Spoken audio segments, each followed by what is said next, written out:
நவராத்திரியின் சிறப்புகளை பற்றி நாம் கேட்போமா? நவராத்திரி பண்டிகை கொண்டாட்டங்கள் நாடெங்கும் தொடங்கியுள்ளன. அசுரனிடம் போரிட்டு அழிக்க அம்பிகை அவதாரம் செய்திருக்கிறாள். மகிஷாசூரனை அழித்து மகிஷாசுர மர்தினியாய் வெற்றி வாகை சூடிய அம்பிகையை கொண்டாடுவதற்காகவே புரட்டாசி மாதத்தில் 9 நாட்கள் நவராத்திரி பண்டிகையை கொண்டாடப்படுகிறது. அம்பிகை அவதாரம் ஏன் நிகழ்கிறது, எதற்காக இந்த போர் என்று நவராத்திரி பற்றியும் தேவி மகாத்மியம் புராணத்தில் சொல்லப்பட்டிருக்கிறது. அசுரர்கள் மொத்தம் எத்தனை பேர் தெரியுமா?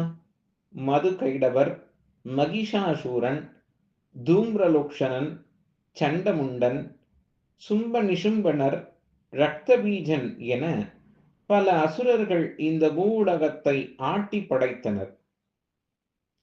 இந்த அரக்கர்களை எப்படியாவது அழித்தே மக்களை காப்பாற்ற வேண்டும் என 33 தேவர்களும் மும்மூர்த்திகளிடம் முறையிட்டனர்.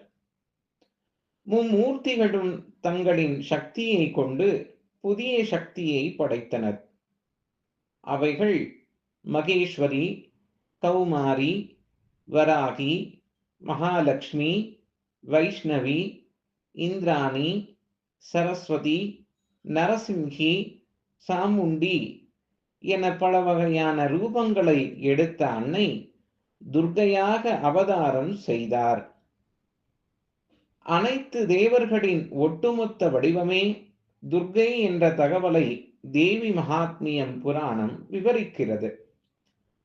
அரக்கர்களை அழித்த அன்னை மும்மூர்த்திகளுக்கும் மகாசக்தியை தோற்றுவித்து அவளுக்கு தங்களது சக்தியையும் ஆயுதங்களையும் வாகனங்களையும் அளித்தனர். தேவி அழகிய பெண்ணுருவம் எடுத்து பூலோகத்திற்கு வந்தாள்.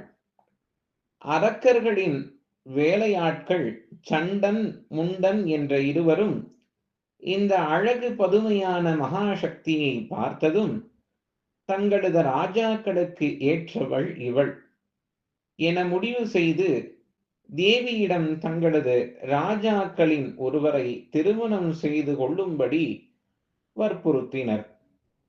அன்னையின் சபதம். தேவியானவள் அப்போது தான் ஒரு சபதம் செய்திருப்பதாக கூறி